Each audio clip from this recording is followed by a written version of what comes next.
tingnan ninyo mga idol ha. Tatlong angat, 10 kaagad. Di ba? Tingnan nyo ha. Nagawa natin ay 4x4 by 7 feet ito. Tingnan nyo yung 2 holes natin na 4x4 by 8 feet, no? Ang haba. 2 holes natin yan, ang 2 holes na fix. Ayan, no? O, di ba? Dalawa kaagad. Yan po ay adjustable na po yan, no? 4x4 by 8 feet. Pwede ka nang gumawa dyan ng 4 feet, 5 feet, 6 feet, hanggang 7 feet, hanggang 8 feet, no? Dahil 8 feet po yung haba niya. Okay? So, yun po ang fix. Iba naman yung detachable natin. Yung detachable naman natin, yun naman ay mababaklas siya isa-isa. Pwede kang gumawa doon mag-isa lang. Dahil mababaklas mo siya, matatanggal mo siya isa-isa, no? Kahit ikaw mag-isa, pwede mo nang tanggalin. Diba? Yun ang kagandahan ng detachable. Kaso nga lang, mayroong kamahalan yung detachable kumpara dito sa fix natin. Ayan, no? Fix. Yung detachable talaga, mababaklas siya isa-isa. Tanggalin. Ayan, no? Kitang-kita mo. Oh. Diba? Ito yung mga nagawa nila. Tapos, ang kaya mong gawin dito sa isang araw, no? Pagka ready na yung mating mo ay 6 na bag na simento, no? Ang ano dito sa isang araw. Naman natin dito sa ating 1 bag of cement ay mapapanood ninyo ng live dito sa ating YouTube channel, Jim Hardware Cucolambera Concrete Products, at saka sa ating Facebook page, Jim Hardware Cucolambera Concrete Products Balulang Branch, Jim Hardware Cucolambera Concrete Products Sanituan Branch, Tripoliani Cucolambera, at saka yung ating personal Facebook account, Felix Tan Pagikan Jr., at saka yung ating Instagram account, Felix_Pagikan 2000. Ayan. So ito yung tawag dito. Ito yung kagandahan dito sa mga ginagawa natin na molder. Napakakinis po. Ayan, no? Tingnan niyo yung ano niya. Kinis na makinis po talaga siya, no? Iba talaga yung tingnan niyo yung ready-made na natin. Diba? Yung ready-made na natin na mga pins concrete post. Ang dami nating ready-made na pins concrete post. Mga daming order eh. Diba? Ayan, no? Kita nyo. Ito yung fix natin. So, ang ratio natin dito mga idol, sa isang bag na simento, 1 bag of cement, tapos 6 bags of sand, or 3 karatilya na ganito. Okay? 3 karatilya na ganyan ang ratio natin dito. 3 karatilya na ganito. So, ang laman ng isang karatilya, 2 sako na simento. Okay, ang laman ng karatilya. Tapos, ang timba natin dito, ayan, ganyan. 3 bucket of water or 4 bucket of water ang ihahalo natin para doon sa ating 1 bag of cement. So, ang pinapalabas natin dito sa 6 feet, no? Ang 6 feet natin dito, mga idol, ay 8 piraso ang pinapalabas natin sa 6 feet. Sa 7 feet naman, ay 7 piraso. Sa 8 feet naman, 6 na piraso yung pinapalabas natin dito. Semi-special po yung gawa natin. Dito lang po yan sa Jim Hardware Cucolambera Concrete Products, Sanituan Branch. Okay? So, kailangan talaga dito mga idol, lugaw na lugaw yung ating pagmimix, no? Pagmimix natin dito sa ating molder. Sa ating, sa ating buhangin, simento, at saka tubig, no? 4 na timba na tubig ang ihahalo dito. So kailangan mayroon kayong balon, no? Parang ganito, parang kawali, no? Na 7 feet around. At Jupri, tingnan ninyo Jupri, gamay na kayo, nagkagamay na, nagkaliit na yung butas ninyo. Kaya ignon ninyo na sila na ilan ang kung ano, no? Dili ni sila ba na yung mga sobra gali ninyo, paano niyo yung sobra dito, doon niyo ilagay yung mga sobra ninyo. Dahil tingnan ninyo, nagkaliit na yung ano ninyo. Ang hirap pa naman biyakin. Paano ito nyo biyakin? Hindi ninyo mabibiyak yan. Dahil napakatigas yan. Diba? So, nag-deliver tayo dito, Luzon, Visayas, Mindanao, no? Throughout Philippines. Walang problema, door to door po yun. Yung mga maliliit natin, kagaya ng mga hollow blocks molder natin, mga bricks molder, decorative molder natin, moldover blocks, lahat po ng mga maliliit, ayan, papadala natin through GNT yan. 3 to 4 days dito sa Luzon, Visayas, Mindanao. Napakabilis lang yung delivery ng GNT. Okay? So, RCPC 5 culvert, no? Ayan, nakikita ninyo. RCPC 5 culvert, and 6 inches hanggang 100 inches po, no? Walang problema. Ayan. Nagko-customize din tayo depending on your details kailangan, no?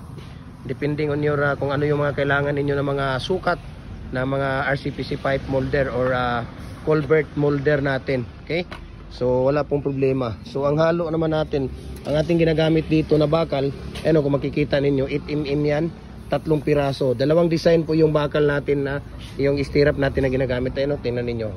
Napakatibay. Bakit? Para siyang nakatali, no? I mean para siyang nakabakos talaga, di ba? Kita ninyo kung paano namin ginagawa yan. Kasi dito pa ilalagay yung ating barbed wire or dito ilalagay yung ating mga tawag dito hog wire, cyclone wire, lahat ng mga klaseng pambakod diyan ilalagay yan siya. Okay? Tapos yung isa ito, bakit ganyan yan siya? Kasi yan po ang ating ilalagay sa pang doon sa dulo, no? Yun ang ibabaon natin. Ayan, no? Parang triangle lang siya. Yan ang ibabaon kaya wala siyang tawag dito litaw. Walang litaw dito na lubog lahat siya. Okay? Dalawang design yan na stirrup natin. So ito ang tawag namin dito, matting arc ng pins concrete post at dragon fruit post natin. Okay? Yun ang tawag namin dito. At tingnan ninyo, napakadami namin na pero lahat ito mayroon ng mga nagmamay-ari.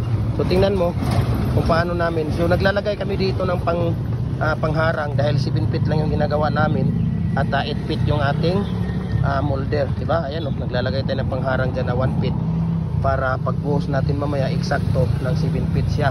So tingnan ninyo kung paano namin ilalagay yung matting. Ayan, tingnan ninyo kung paano namin ilalagay yung matting. Ayan.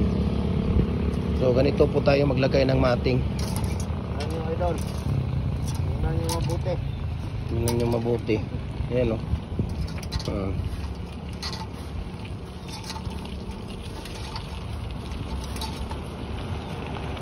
hindi pwedeng walang bakal, di ba? Hindi pwedeng walang bakal. Mahal nga po yung molder natin, pero para sa atin na magbi-business, no, dapat kumpleto kayo. Mayroon kayong tawag dito, mayroon kayong mayroon kayong paglalagay ng tubig. Yan, unang bucket. Pag kayo yung magbi-business, dapat mayroon kayo kumpleto kayo. Mayroon kayong hollow blocks 4, 5, and 6. Mayroon kayong decorative. Mayroon kayong mga lover, muhon.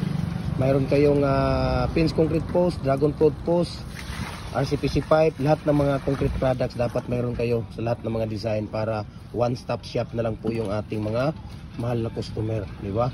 Ganun po, ganun kaganda yung ating tawag dito, no? So, here we go. Sa paglalagay ng ating matting. Ayan.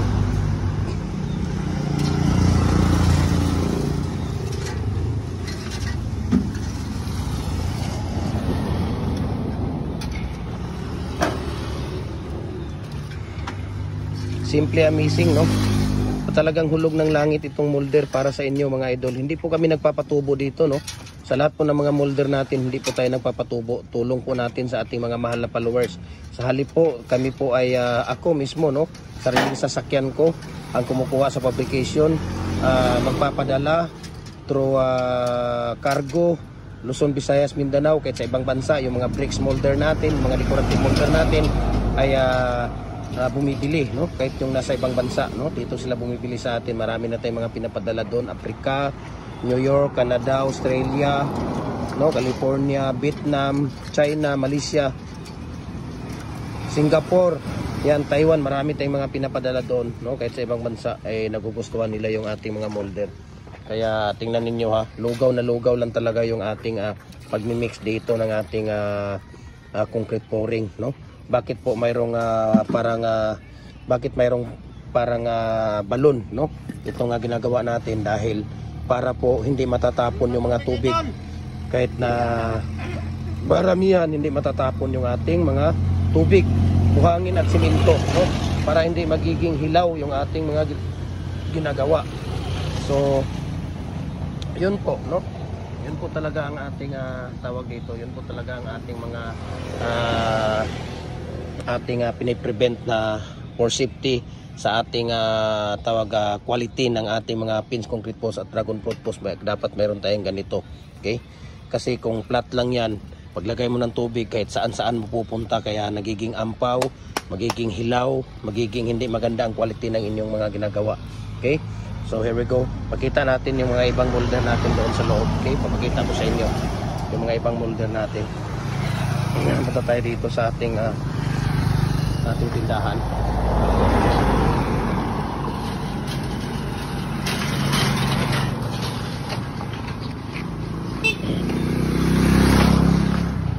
Ayan, hardware. So marami tayo dito, no, na mga available dito na mga molder. Ito nga, oh, tingnan ninyo, di ba? Makikita ninyo yan dyan. Ang dami nating molder dito. So mayroon nga po tayong lower blocks dito. Ito, lower for building ventilation po ito. Housing ventilation number 6 po yan. Mayroon din tayong number 4. Ayan, oh, yung lower nga number 4. So ito, ang dami nating decorative yan. Mga decorative po lahat yan, no? We can ship nationwide dito. Yung mga maliliit, kagaya nito, pwede nating ipapadala through GMT. Pag sa Luzon, nasa mga 4 to 5 days, no? Pinakamataas 6 days yan dyan.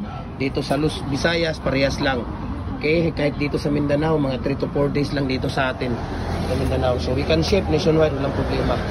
So papakita ko sa inyo, mayroon kaming tools na available doon na fix sa likod. Papakita ko sa inyo doon sa likod natin. Nyo dito mga idol, oh, itong molasses. Ito talaga ang napaka original, no?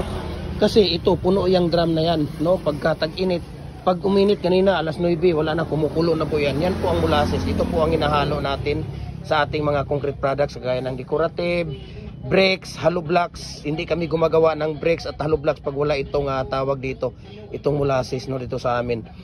Sa 1 bag of cement namin na number 4 na commercial hollow blocks, ang pinapalabas po namin dito ay 140 pieces, no? Sa number 4, sa number 6 100 to 110 pieces sa number 6. Kaya ito po ay nagpapatulong na patibayin yung ating mga concrete products, no, sa molasses. So here we go, punta tayo doon sa talikod. Meron tayong tools dito na 2 set na available. Papakita ko sa inyo. Ayan, no. Oh, 2 set po yan. Ayan, ito. Ayan, di ba? 2 set na tools, ayan, no. Ayan natin, oh, di ba? Mayroong 2 tools dyan na ano natin. Tapos itong table circular saw natin, ito po yung design natin, no? Ito, dito kami nagbabansol at nagbibinta rin tayo dito. Complete set na po yan, no? Complete set. Tinatakpan lang natin yung motor kasi minsan dito natulo pag naulan, no? Ayan, so ito po ay complete set na po yan, no? Ito po ay 5 HP, 5 horsepower yung ating ginagamit dito. Ayan, diba? 2 itong ano natin, pagbabansulan. 2 dito sa atin dahil palitan siya, no? Ayan, so message nyo lang ako, share ko sa inyo ang price list sa shipping details dito. Okay, sa lahat ng mga molder natin, RCPC pipe culvert, ito table circular saw, pins concrete post at dragon fruit post dito. Kagandahan dito sa molder natin, pwedeng gumawa ng pins concrete post, pwedeng gumawa ng dragon fruit post, no? Napakaganda po. Maraming salamat. God bless po sa ating lahat. Ayan.